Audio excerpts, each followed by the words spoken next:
Lección 8. Repoblación y régimen señorial. Dolores del Mar Sánchez González. L. De Hispania al Andalus. La monarquía visigoda había entrado en una fuerte crisis institucional, que ya era irreversible al ascender Wamba al trono en el año 672. A partir de ese momento fueron numerosas las sublevaciones en todo el territorio, propiciadas por un ejército partidista, y no tan fiel a la monarquía como debería haberlo sido. La nobleza no se ponía de acuerdo en determinar quién debía ocupar el trono. Distintas familias nobiliarias, enfrentadas entre sí, habían emprendido una carrera sin fin y, cuando lo obtenían, su mayor preocupación era vengarse de aquellos que les habían inferido ofensas. De ahí que los últimos años de la monarquía visigoda transcurrieran en medio de persecuciones, conspiraciones y muertes violentas de reyes y miembros de la familia real. Pocos años antes en Arabia se había producido un movimiento religioso denominado Égira que se había expandido por Siria, Egipto y el norte de África. Partía de la existencia de una comunidad de creyentes gobernada por Alá, Dios, que había convertido el vínculo religioso en un vínculo político. El iniciador del movimiento había sido Mahoma, Muhammad, quien comenzó predicando su doctrina en la Meca, Arabia Occidental, huyendo a Medina cuando corría el año 622, que fue tomado como el inicio de la era musulmana. En virtud de lo establecido en Corá, que contiene la revelación de Dios a Mahoma a través del arcángel San Gabriel, los musulmanes estaban obligados a propagar las enseñanzas del profeta. La posibilidad de que los antiguos pro 155 pietarios de las tierras que iban siendo conquistadas conservasen sus tierras a cambio del pago de un tributo facilitó la rápida por el norte de África y que se situaran en los límites del territorio. Rápida expansión de los. Cuando Bitiza ascendió al trono, finales del siglo VI, el musulmanes visigodo. Derrumbamiento de la monarquía visigoda era inminente. A partir de aquí la leyenda recreó la caída del Estado visigodo como castigo a los actos que se habían venido cometiendo. Así fue como surgió la leyenda del conde de Julián, nombre con que pasó a la posteridad un bereber llamado Urbano, que era el gobernador bizantino de Tánger y que quedó reducido a Ceuta al perder el apoyo visigodo, lo que le llevó a aliarse con sus vecinos musulmanes. Habiendo sido elegido rey de Rodrigo, parte de la nobleza visigoda era partidaria de que la corona recayese en los hijos de Bitiza, dividiendo el reino entre ellos, lo que condujo inevitablemente a una lucha dinástica. Estos pidieron ayuda a los musulmanes en esta guerra civil, esperando que aquello les bastase con el botín y se marcharan, una vez que les devolvieran el trono. Terik Ben Siyad, comandante de la guarnición de Tánger, desembarcó después de algunas incursiones previas, en el año 711 en la costa española con un ejército berberisco de 7.000 hombres para luchar contra las tropas de Rodrigo, cuyo ejército fue derrotado, y él resultando muerto, de nuevo según la leyenda, en la batalla de Guadalete. Este es el legendario, y hoy discutible, inicio de la conquista musulmana de la península, pero en realidad son dos los factores que desencadenan su presencia. De un lado, la existencia de 12 facciones, llamémoslas partidos, que luchaban entre sí por el trono visigodo; de otro, el fuerte empuje ideológico musulmán que consideraba esencial la difusión de la fe y la lucha contra el infiel. Ello propició el fuerte avance musulmán en la península de forma que en el 713 Musa proclamó en Toledo la soberanía del califa de Damasco. La invasión del año 711 supuso la islamización y el sometimiento del territorio, sin apenas enfrentamientos, al conquistar los musulmanes la casi totalidad de este ante la rendición mayoritaria de la nobleza goa. Tradicionalmente se consideraba que a la conquista sucedió la islamización y conversión de parte de la población, pero el proceso puede considerarse gradual, al ocupar los árabes primero, y casi exclusivamente, los núcleos urbanos. Tras la será él. Dirige la vida religiosa, social y política.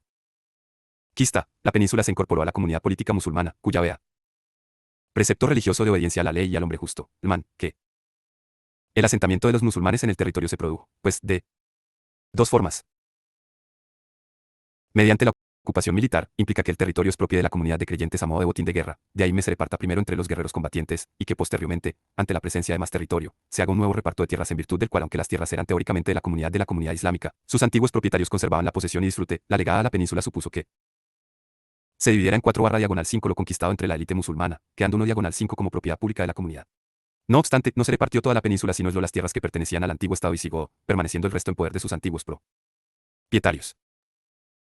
B. Mediante el sometimiento por capitulación, en este caso, al ser objeto las tierras de una sumisión voluntaria, tenían un régimen jurídico especial consistente en el pago de un tributo anual. Esto suponía que el pueblo así sometido conservaba su religión y un amplio grado de autonomía. Dos fuentes del derecho musulmán, Corán, Sunna, Hadith y Ijma. La característica principal del derecho musulmán es la vinculación existente entre la ley divina y la ley natural. De ahí que la fuente principal del derecho musulmán sea la revelación divina, Sharia, por lo que religión y derecho. Y ni si no existe un legislador que modifique dichas normas. Como la revelación presenta diferentes formas de manifestación, son varias las fuentes del derecho musulmán. Y, Corán, a Corán, texto escrito en el que se encuentra lo revelado a Mahoma por la divinidad en el espacio de 23 años, cuya décima parte. O normas, es derecho, tiene 114 suras, asoras o capítulos, divididas cada una en aleyas o versículos, formando un total de 6.000, sin que tenga una sistemática. Al principio fue la única fuente jurídica, pero al resultar insuficiente fue preciso acudir a otras fuentes que conservó entre sí una especie de jerarquía u orden de prelación. 157. 2. Sunna. Es la conducta de Mahoma, es decir, lo que está recogido en el Corán. Ductas que no reprendió o silencio positivo. Lo que hizo, y lo que consintió Ascon. Transmitida. Terminó convirtiéndose en la La tradición oral, adito, al. Diyoyo. Oralmente. Rechazarse cualquier transmisión escrita en un primer momento. La Sunna se desarrolló mucho, dado que el Corán no pudo regular todos los problemas que surgieron en una sociedad en permanente cambio. De ahí que se terminase siendo recopilada en colecciones algunas de dos auténticas.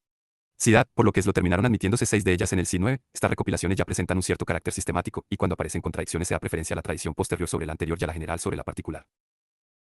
3. Ijma es el consentimiento o consenso de la comunidad islámica basado en la premisa de que la comunidad no puede equivocarse. Esta interpretación se encuentra en el sentir de ciertas personas cercanas al profeta y en ciertas ciudades de importancia, la Meca y Medina. No obstante, corrientemente se atiende a la opinión de los juristas, alfaquíes, más prestigiosos, su importancia se debe a que sanciona la interpretación de las otras fuentes, además de consagrar la costumbre. 4. Quillas. Es la analogía, a la que es preciso acudir pues los casos aparecen formulados para situaciones muy concretas. Se trata pues de aplicar a un supuesto la solución dada en un caso similar, así pues, en defecto de norma escrita, oral o sancionada por la comunidad, se acu. Día al procedimiento deductivo por analogía. Esta fuente se distingue de las 3 anteriores en cas propiamente humana, frente al componente divino de las anteriores. Las anteriores fuentes son universales al mundo islámico, pero además de ellas estarán aquellas fuentes propias de un territorio concreto tales como las reglamentaciones dictadas por los califas, las sentencias de los jueces, los formularios jurídicos y las fatuas o dictámenes de los alfaquíes. La existencia de tantas fuentes motivó la necesidad de interpretación y la creación de una ciencia jurídica, que se ocupe de la aplicación sistema. Tización de los resultados obtenidos, y a ello se dedican los altaquíes, supone. Mosque sobre los problemas se fue Orenkova como anfito de una investigación jurídica.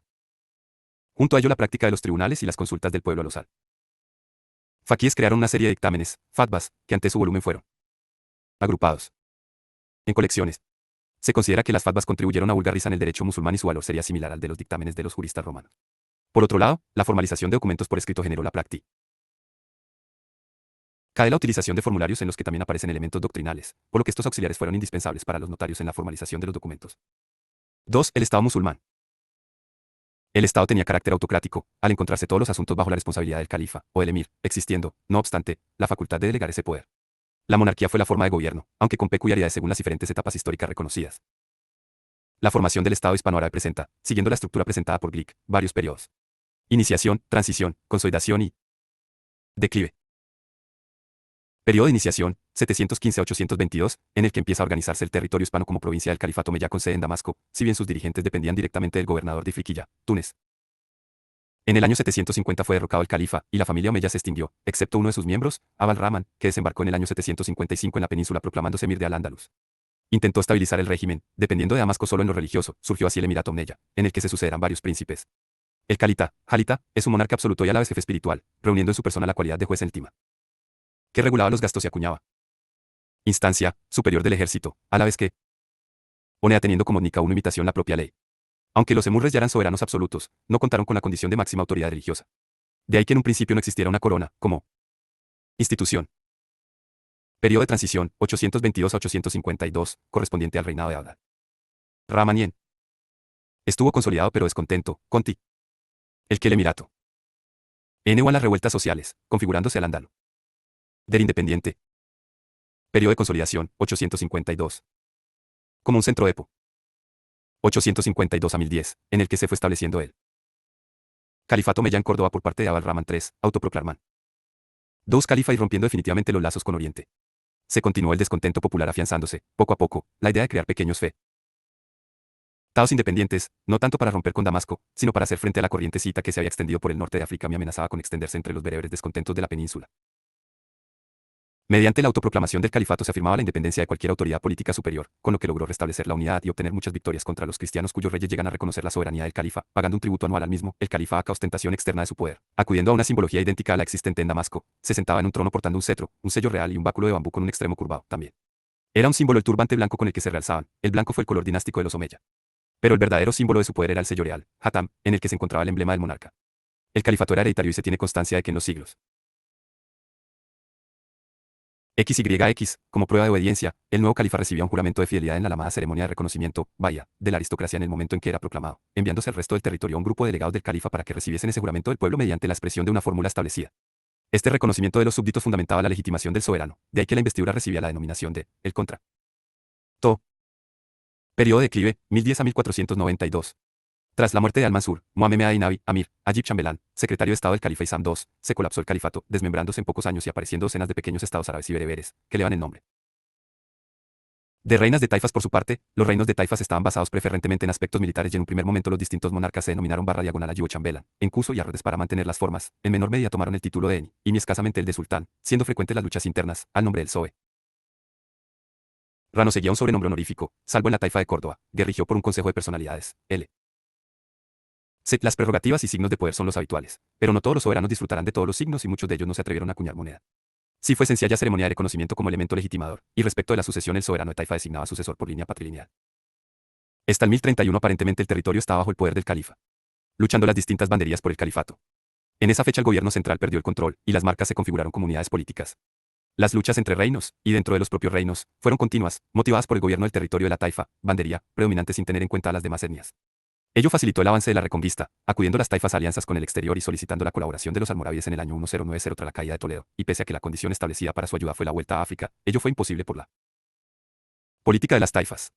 La permanencia de los almorávides en la inestabilidad península y sus contactos con las formas de vida autóctonas debilitaron sus costumbres, y las dificultades económicas produjeron rebeliones que terminaron con el periodo almorávide en el año 1145.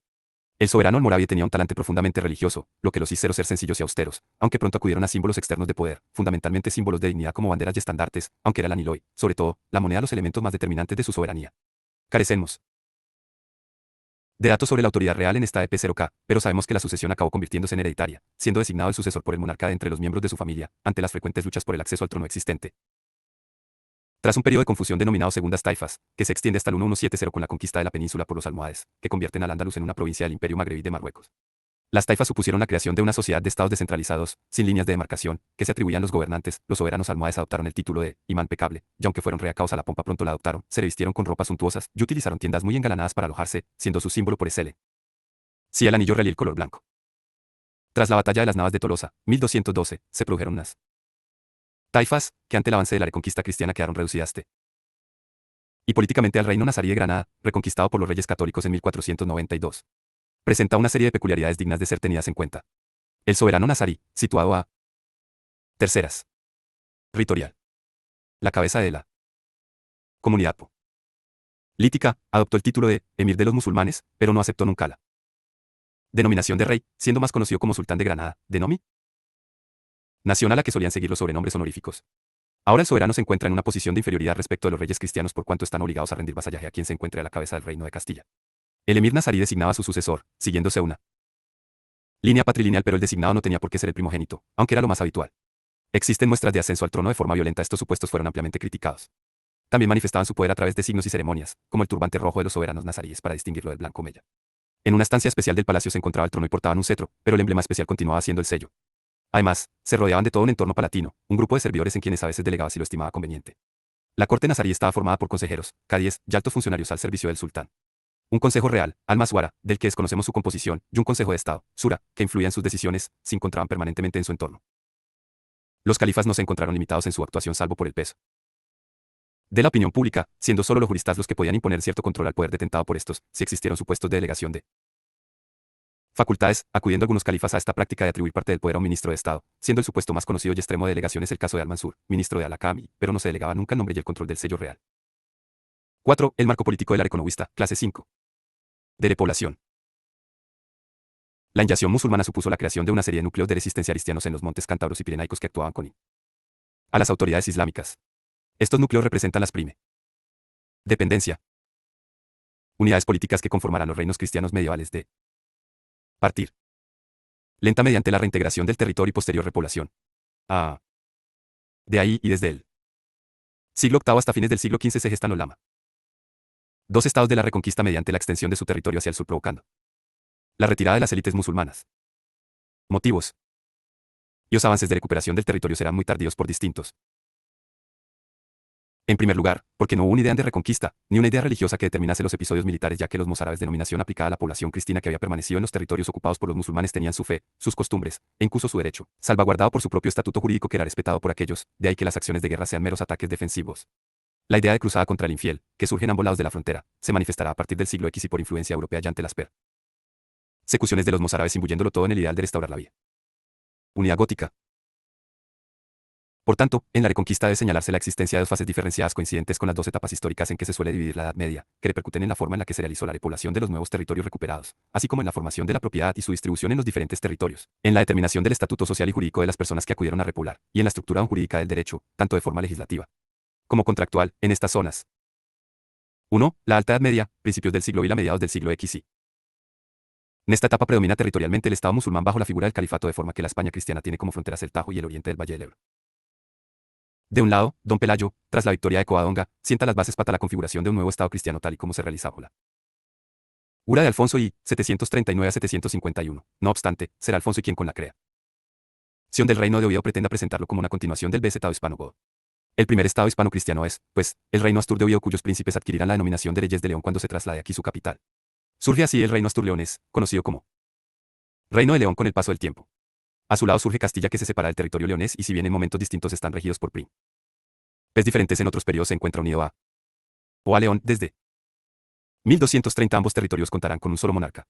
Sentimiento neogótico, Astur-Leonés pronto cristaliza en un imperio cuando el rey de León es nombrado emperador, surgiendo hasta Alfonso VII una idea imperial que cristalizaría en la unidad hispánica. No obstante, la dificultad de la supremacía de un Estado sobre los demás hace que el título de emperador caiga en desuso. La repoblación del Valle del Duero fue relativamente fácil, ya que se trata de un espacio desierto sin núcleos urbanos. A ese respecto, Sánchez Albornoz consideraba que la despoblación fue absoluta, es decir, no había gente. Tras que Menéndez Pidal señaló que es más probable que existiese una despoblación relativa, si habría gente, pero se habría producido el hundimiento de la organización administrativa y judicial.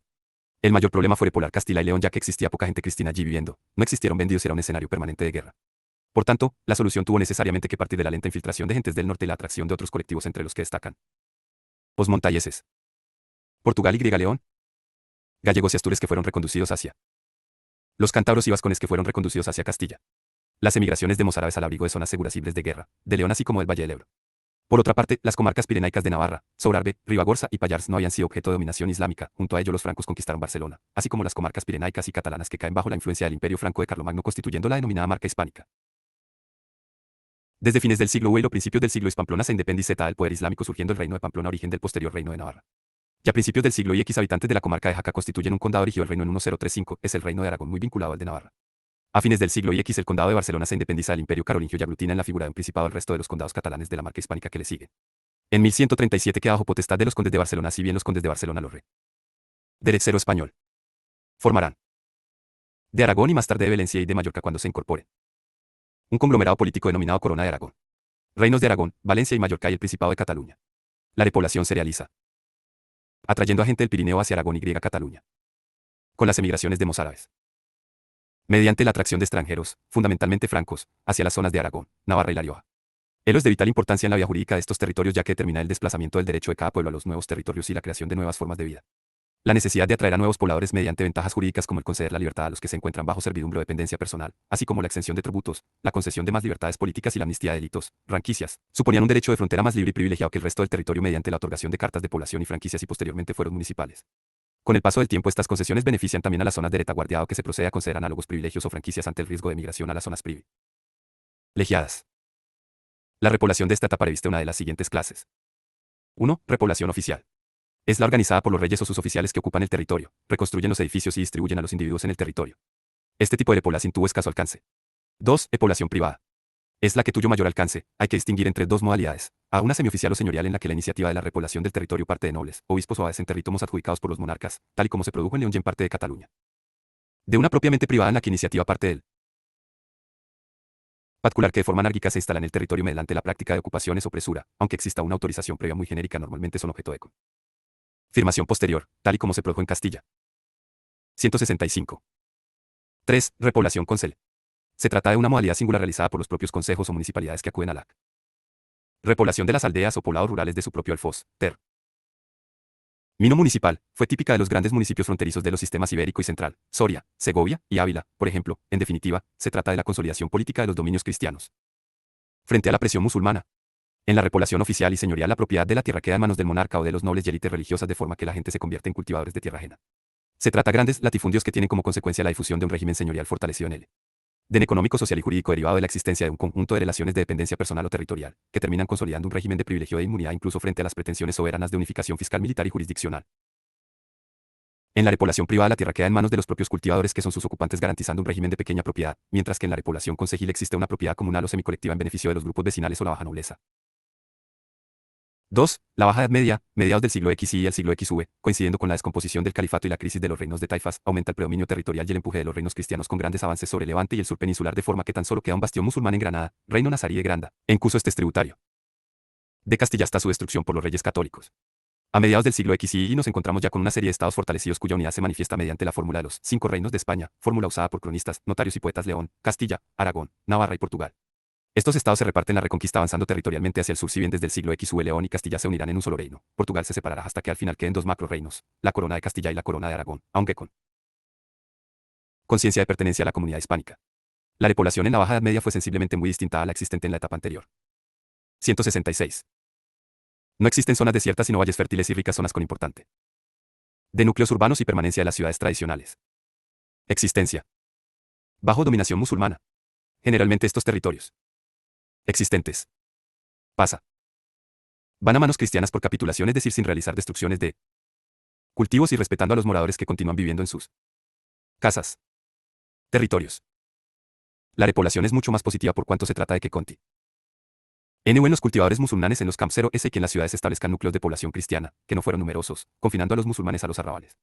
Esta repoblación es más uniforme en sus modelos dado que es casi exclusivamente oficial. Al paso a los nuevos territorios. A poder del monarca mediante rendición capitulada se permite la continuación de los musulmanes en sus tareas, cultivadoras y pastoriles en su inmensa mayoría. Por otro lado, la necesidad de retribuir a los guerreros implica que el dominio de los territorios se cede por parte del rey a las órdenes militares o a los nobles originando grandes latifundios y señoríos extensos, tal y como podemos constatar en Castilla-La Mancha. Destaca así el predominio mudéjar, moriscos, de la zona de Levante y la continuación de la cultura musulmana. Las consecuencias jurídicas tienen menor alcance.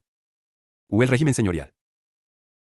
Cuando hablamos de señoríos hay que tener en cuenta que hablamos de diferentes tipos de dominio, dado que si estamos ante una posesión del rey hablaremos de territorios de realengo mientras que si la posesión es eclesiástica hablaremos de abadengo y en el caso de que el poseedor sea un noble habla. Remos de señoríos nobiliarios o solarjegos, los señoríos no eran unidades territoriales compactas, sino que en muchas ocasiones hablamos de grandes porciones de territorios alejadas entre sí. Existe una serie de factores que condicionan la formación de los señoríos. En primer lugar, las donaciones de tierras por parte de los reyes a nobles, magnates, iglesias o monasterios contribuirán a la formación de grandes señoríos. Junto a ello existirán una serie de prácticas muy populares en la Alta Edad Media que consolidan los grandes señoríos eclesiásticos como las donaciones pro anima o la práctica de realizar donaciones de grandes y pequeñas propiedades a la iglesia o a los monasterios a cambio de la realización de la salvación del alma del donante. Se trata de donaciones con reserva de usufructo dado que el donante se reservaba el disfrute de los bienes terrenales y la donación solo era efectiva después de la muerte. Otra práctica muy popular fue la llamada elegión de sepultura consistente en la entrega de bienes al monasterio o iglesia elegida a cambio de ser enterrado en el mismo. Y en muchas zonas de Castilla y León además hay que tener en cuenta que fue frecuente el despojo de tierras por parte de los poderosos, muchos de ellos por la necesidad de firmar préstamos usurarios ante la carestía de la vida. En otras ocasiones se acudió a embargos de terrenos como penas impuestas a los delincuentes. Por ello el sistema de explotación de la tierra que se consolidó en los señoríos fue el del Bajo Imperio Romano de forma que el territorio menos extenso y cercano a la vivienda era de explotación directa del señor, reserva señorial, mientras que el territorio mayor era dividido en pequeñas explotaciones para ser objeto de cultivo por parte de los campesinos en condiciones de semilibertad o incluso de servidumbre tras la materialización de un contrato agrario a través del que se realizaban las cesiones de tierra. Las prestaciones del hombre del señorío. Todas las personas que viven en un señorío están sometidos a la potestad del señor y sujetos a realización de una serie de prestaciones, denominados forros o usos. El principal fue el pago de una renta o censo por el disfrute de la tierra a cambio de reconocer el dominio de otro. Se pagaba en especie y era de cantidad variable. Pero además existieron unas cargas o servicios personales y gravámenes a la libertad de movimiento y disposición patrimonial por parte de los campesinos. Las cargas más frecuentes fueron serna. Obligación de realizar determinadas tareas agrícolas en ciertas épocas del año en la reserva señorial o en su efecto pagar una multa. Facendera. Obligación de contribuir en la construcción y reparación de caminos y puentes del señorío. Castellaria. De castillos y obligación de contribuir en la construcción y reparación fortalezas del señorío. Anugda. Obligación de vigilar la villa para evitar ser sorprendido por ataques musulmanes o de otros enemigos. Mandadería. Obligación de ser mensajero para el señor. Hospedaje. Obligación de alojar al señor y a sus enviados cuando encuentran de visita por el territorio del Seoro. Yantar. Obligación de dar sustento al señor. Castellaje, gabela que se pagaba por transportar mercancías en las inmediaciones del castillo. El campesino tenía además la libertad de movimientos limitada ya que estaba obligado a no abandonar el lugar en el que se vive, ni el predio, o hacerlo bajo ciertas condiciones, fundamentalmente, el perder parte del patrimonio mueble. Existieron también una serie de supuestos que afectaban a la libre disposición patrimonial entre las que destacamos las siguientes. Nuncio mortuario. Prestación que pagaban a fin de poder transmitir a sus descendientes el derecho del disfrute del predio, consistía en entregar la mejor cabeza del ganado, o una prenda del ajuar, o una gallina, o un objeto mueble metálico por parte de los herederos. Que se pagaba la muerte del campesino. Mañería. En el caso del fallecimiento del campesino sin descendencia, el predio y los bienes de este pasaban al señor en virtud del derecho de reversión. Para atenuarlo pagando esta gabela solo una parte pasaba al señor y el resto podía el campesino transmitir el disfrute del pre. Y los bienes a parientes vecinos o a quien quisiera. Osas, gabela con la que se compra el consentimiento del señor por parte de las mujeres serviles o semiserviles a cambio de poder contraer matrimonio, si bien en ocasiones era más bien una pena por no haber obtenido dicho consentimiento. Junto a ello existieron un conjunto de gabelas que grababan la utilización de determinados bienes y servicios dentro del señorío. Montazgo. Gabela pagada por utilizar los montes del Cefiorio. Herbazgo. Gabela pagada por utilizar los prados del señorío. Por último, hay que señalar que existió una especie de monopolio señorial en la utilización de ciertos servicios de forma que era obligatorio para el CAM. Su utilización. Vecino utilizar los servicios disponibles en el señorío, como por ejemplo el molino para moler el trigo y los cereales, de forma que si el campesino renunciaba, debía abonarse una gabela. Junto a ello existía el llamado ere. Cho delegó que consistía en la capacidad del señor para impedir la venta de las cosechas del resto de los territorios del señorío antes que las suyas. B. Usos señoriales. En definitiva, parece ser que en la Edad Media existió un derecho a mal tratar o jus male tractati, del que muchos campesinos quisieron escapar acogiéndose las ventajas que los fueros y franquicias aportaron a los que se asentaban en los territorios fronterizos. Los malos usos se extendieron por todos los señoríos. En caso de los payeses catalanes, la situación fue incluso peor que en Castilla y León, siendo muy conocidos los malos usos a que todos ellos estaban sujetos. En primer lugar, estaban sujetos al predio de forma que no podían abandonarlo y si querían liberarse debían pagar una especie de rescate llamado remensa. Este fue el primero de los malos usos, el resto fueron. Intestia, consistente en la entrega de un tercio o la mitad de los bienes muebles del payés que moría sin realizar testamento. Exorquia. Consistente en la entrega de una parte de los bienes del payés que moría sin descendencia. Cugucia. Prestación que debía entregar el payés al señor cuando su mujer cometía adulterio, consistía en la mitad de los bienes del lado. Tera. Arcia o arcina. Consistía en pagar parte del patrimonio si se incendiaba casualmente el predio. Firma de espoli, gabela que se abonaba al señor para que el payi pudiese hipotecar las tierras en garantía de la dote y esponsalicio de su mujer.